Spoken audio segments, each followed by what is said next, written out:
अब हम समझते हैं लाप्लास ट्रांसफॉर्मेशन के अलजेब्रा के बारे में, ठीक है। तो फॉर एग्जांपल कोई भी फंक्शन है एफ टी, ठीक है, जिसमें टी इज़ ग्रेटर देन 0, ठीक है, और आपको इसका लाप्लास ट्रांसफॉर्मेशन फाइंड आउट करना है ना। तो उसका लाप्लास ट्रांसफॉर्मेशन फाइंड आउट करने के लिए हम क्या करेंगे, 0 to infinite e to the power minus st ft dt, ठीक है। तो इस तरीके से कोई भी लाप्लास इक्वेशन, मतलब किसी भी फंक्शन का हम लाप्लास ट्रांसफॉर्मेशन निकाल सकते हैं। तो इसको हम लिखते हैं, फॉर एग्जांपल लाप्लास ट्रांसफॉर्मेशन करके कोई फंक्शन s के टर्म्स में आया, 0 to infinite e to the power minus st ft dt, ठीक है।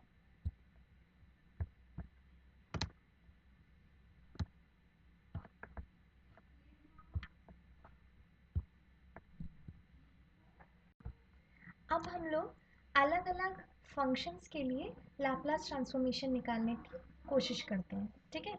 तो फॉर एग्जांपल जो हमारा पहला फंक्शन है वो 1 है, ठीक है।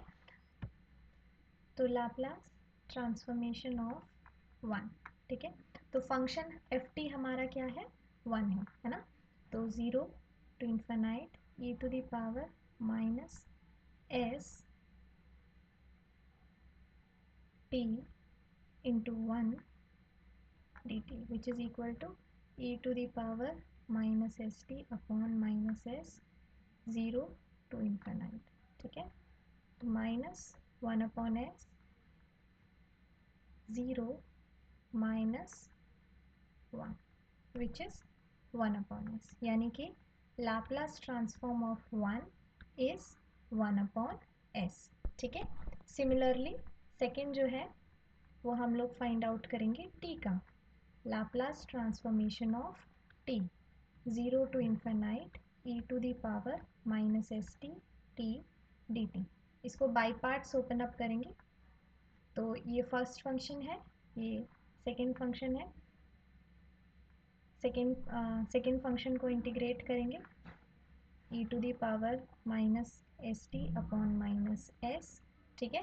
उसके बाद में माइनस, इसका डिफ्रेंसिएशन किया, क्या आया, 1 आया, 1 e to the power minus st upon minus s dt, ठीक है। बाई पार्ट्स ओपन अप किया और कुछ नहीं किया। e minus s t upon minus s plus e to the power minus s t upon minus s square, ठीक है। अब इस पूरे को 0 to इन्फिनाइट लिमिट लगाएंगे, ठीक है। तो ये तो 0 हो गया, 0 यहाँ पे 0 to इन्फिनाइट, तो minus 1 upon s square 0 minus 1 which is 1 upon s square, ठीक है। अब नेक्स्ट मान लो अगर हमें फाइंड आउट करना है t to the power n function के लिए, तो यहाँ पे आपको गामा फंक्शन को जानने की ज़रूरत पड़ेगी, ठीक है। तो फॉर एग्जांपल कोई फंक्शन है minus infinite to infinite x to the power m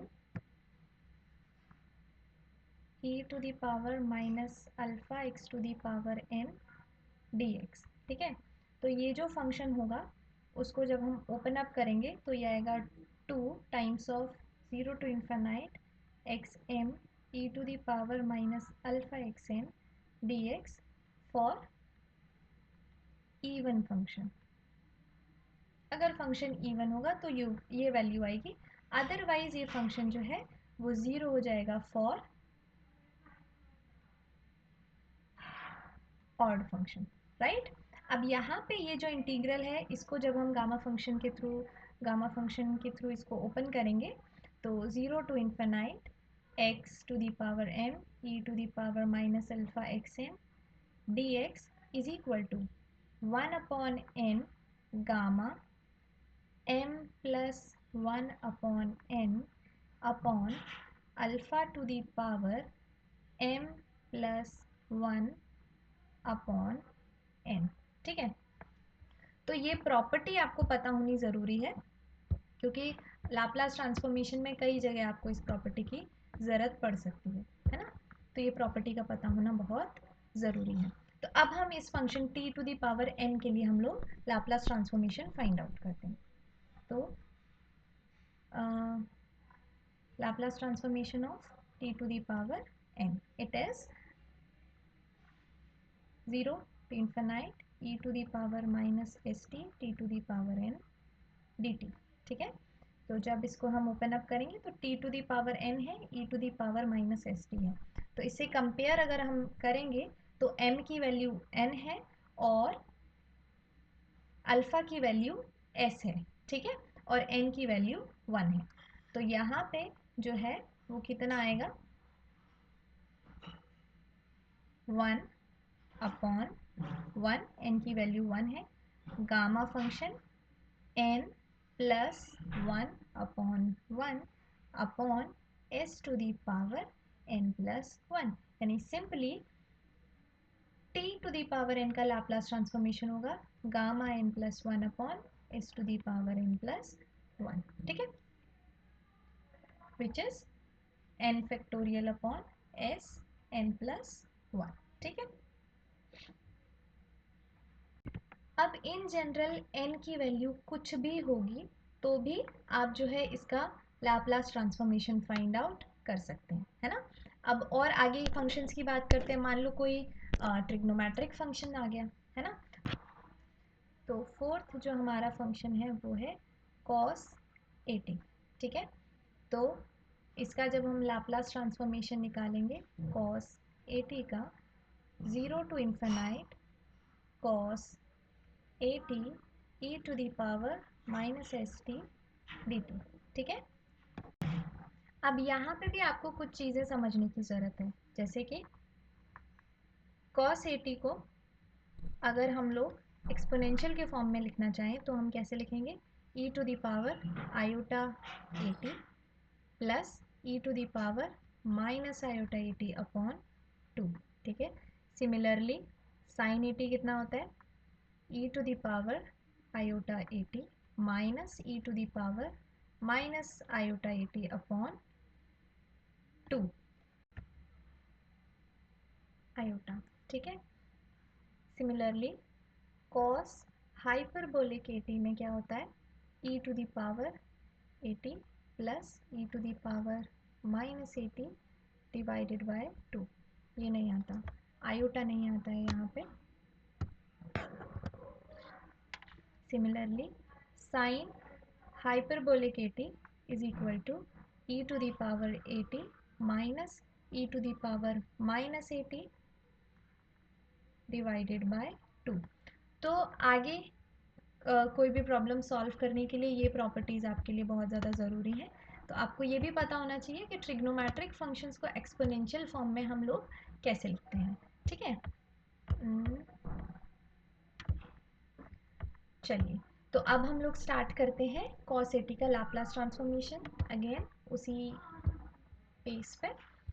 तो cos 80 का जब हम लोग लाप्लास ट्रांसफॉर्मेशन निकालेंगे तो हम लोग उसको इस फॉर्म में कन्वर्ट करेंगे, एक्सपोनेंशियल के फॉर्म में। तो 0 टू इन्फिनाइट 1 अपॉन 2 बाहर लिखते हैं, e to the power 80 plus e to the power minus iota 80 e to the power minus s t d t. ठीक है, तो 1 upon 2 0 to infinite e to the power iota a minus s t plus e to the power, अगर minus बाहर निकालें तो iota a plus s t और पूरे का इंटीग्रल। ठीक है, अब इसका अगर हम इंटीग्रल फाइंड आउट करें तो ये होगा 1 upon 2 e to the power iota a minus s t upon iota a minus s plus e to the power minus iota a plus s t upon minus iota a plus s. ठीक है, अब इसमें value रखते हैं 0 to infinite. 1/2 1/i minus S. यहाँ पे अगर मान लो ये नेगेटिव हम लोग बाहर निकाल लें तो ये कितना होगा, e⁻ minus s minus iota a. ठीक है, तो माइनस अगर हमने बाहर निकाला तो इन्फिनाइट पुट करेंगे तो ये 0 हो जाएगा, तो 0 माइनस 1। ऐसे ही 1/s प्लस आयोटा ए यहाँ पे लिखेंगे तो कितना आएगा, 0 माइनस 1। तो ये कितना हुआ, 1/s plus iota minus 1/s minus iota a. Minus हो या प्लस होगा, प्लस होगा यहाँ पे। ठीक है, तो इसको जब हम लोग ओपन अप करेंगे तो s minus iota plus s plus iota a, और a plus b a minus b, a square minus b square, तो s square plus a square. ठीक है, ये कैंसिल, तो आंसर है हमारा s/s square plus a square. ठीक है, तो लाप्लास ट्रांसफॉर्मेशन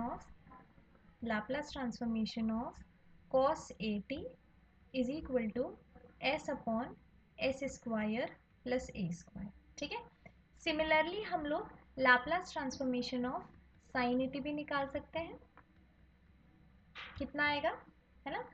सिमिलरली हम लोग, क्योंकि अब ये जो प्रॉपर्टी है यहाँ पे, ये प्रॉपर्टी हमको पता चल चुकी है ये सारी, तो जैसे ही हम एक्सपोनेंशियल के फॉर्म में इनको कन्वर्ट करेंगे तो हम उसका लाप्लास ट्रांसफॉर्मेशन इसी फॉर्मेट में इजीली निकाल सकते हैं। ठीक है, तो क्या करें, हम डायरेक्टली लिख दें वैल्यूज।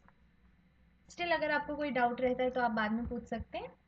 ठीक है, तो यहाँ पे जो वैल्यू है वो a/s square plus a square. ठीक है, ऐसे ही जब हाइपरबॉलिक का लाप्लास ट्रांसफॉर्मेशन निकालेंगे, हाइपरबॉलिक फंक्शन का, cos hyperbolic at is equal to s/s square minus a square, and Laplace transformation of sin hyperbolic at is equal to a/s square minus a square. ठीक है, तो ये सारे functions हो गए।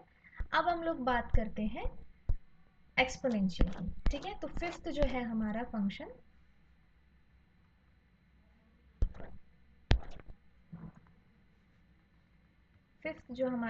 है वो है e⁻t। ठीक है, तो इसका जब हम लोग लाप्लास ट्रांसफॉर्मेशन निकालेंगे तो क्या आएगा, 0 to infinite e⁻t e⁻−st dt, यानी कि 0 to इन्फिनाइट e⁻1−st dt, यानी कि e1−st/1−s। ठीक है, इसमें से अगर हम लोग नेगेटिव साइन बाहर निकालें तो s-1/1−st। अब यहाँ पे लिमिट की वैल्यू देंगे 0 to इन्फिनाइट, तो ये जो वैल्यू होगी वो होगी, जब यहाँ पे इन्फिनाइट सब्सटीट्यूट किया तो 0, माइनस जब यहाँ पे 0 सब्सटीट्यूट करेंगे तो ये +1 हो जाएगा, तो e⁻t/1−s, यानी कि e⁻t/s-1। तो ये तो लाप्लास ट्रांसफॉर्मेशन हुआ e⁻t का। फॉर एग्जाम्पल हमें लाप्लास ट्रांसफॉर्मेशन करना है जनरलाइज्ड वे में e⁻at का। ठीक है, तो उसके लिए हम लोग क्या करेंगे, 0 to infinite e⁻−st e⁻at dt। ठीक है,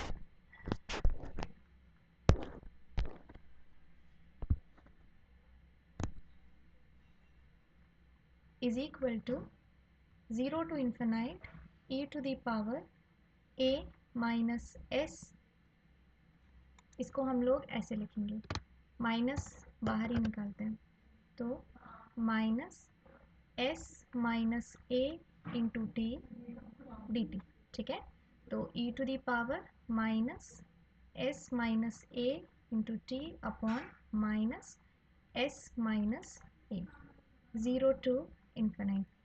तो यहाँ पे जब वैल्यू सब्सटीट्यूट करेंगे लिमिट्स की, तो ये जो वैल्यू है वो कितनी आएगी, इन्फिनाइट वैल्यू पुट की तो 0, माइनस 0 वैल्यू पुट की तो 1 upon minus s minus A which is, तो ये कितना हुआ 1 अपॉन एस माइनस ए। तो Laplace transformation of e to the power at is 1 upon s minus a. Similarly, Laplace transformation of e to the power minus at is 1 upon s plus a. Now let us suppose आपको Laplace transformation निकालना है Dirac delta के किसी function का, ठीक है। Suppose आपको Laplace transformation निकालना है t माइनस ए का, ठीक है। तो इसके लिए हम क्या करेंगे, 0 to infinite delta t minus a e to the power minus s t d t. तो डिराक डेल्टा की प्रॉपर्टी क्या कहती है, यहाँ पे डिराक डेल्टा कौन से पॉइंट पे डिफाइंड है, ए पॉइंट पे डिफाइंड है। तो जब भी हमें इंटीग्रेट करना है डिराक डेल्टा का यूज़ करके, तो ए पॉइंट पे डिफाइंड है, तो इस वेरिएबल की जगह पे क्या आ जाएगा, ए आ जाएगा। तो इसकी वैल्यू कितनी हुई, माइनस ए एस, ठीक है।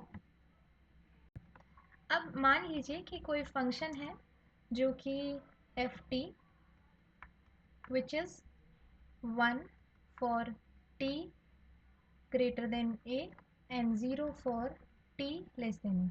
ऐसे फंक्शन को हम क्या बोलते हैं, यूनिट स्टेप फंक्शन।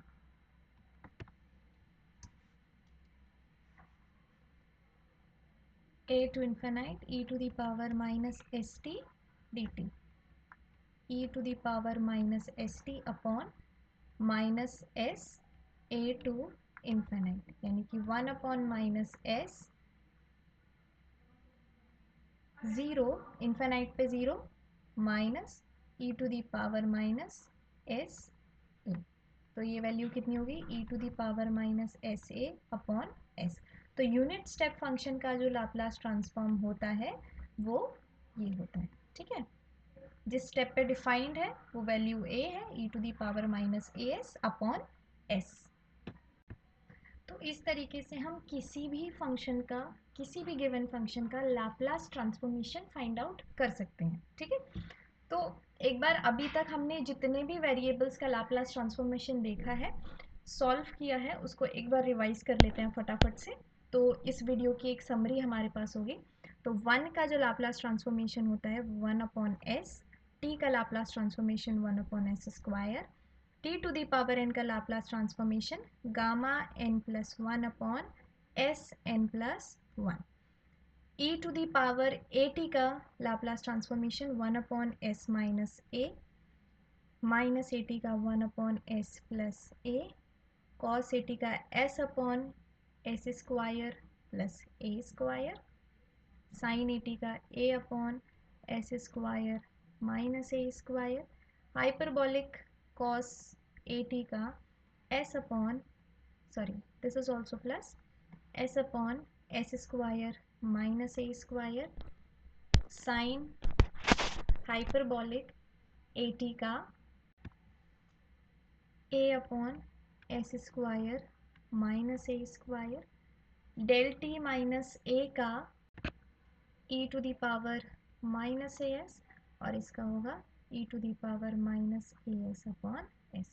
तो यहाँ जो अभी तक हमने जितने भी फंक्शंस पढ़े हैं उन सब की समरी हमारे पास है, ठीक है। तो अब किसी भी फंक्शन का आप लोग लाप्लास ट्रांसफॉर्मेशन निकाल सकते हैं। आगे इस सीरीज़ में हम लोग लाप्लास ट्रांसफॉर्मेशन की प्रॉपर्टीज़ के बारे में पढ़ने वाले हैं, और हम लोग कैसे किसी डिफरेंशियल इक्वेशन को लाप्लास ट्रांसफॉर्मेशन की हेल्प से सॉल्व कर सकते हैं, वो चीज़ हम लोग इस सीरीज़ में सीखेंगे, ठीक है। तो सारे वीडियोस में बने रहें, सब वीडियोस से आप कुछ ना कुछ ज़रूर सीखेंगे। अगर आपको कोई भी डाउट रहता है तो बेझिझक आप लोग कमेंट सेक्शन में पूछ सकते हैं, ठीक है। और आगे किसी टॉपिक के लिए आप सजेस्ट भी कर सकते हैं कि ये टॉपिक अब नेक्स्ट आपको पढ़ना है, ठीक है। तो if you like the video, give it a thumbs up. Thank you so much for watching the video.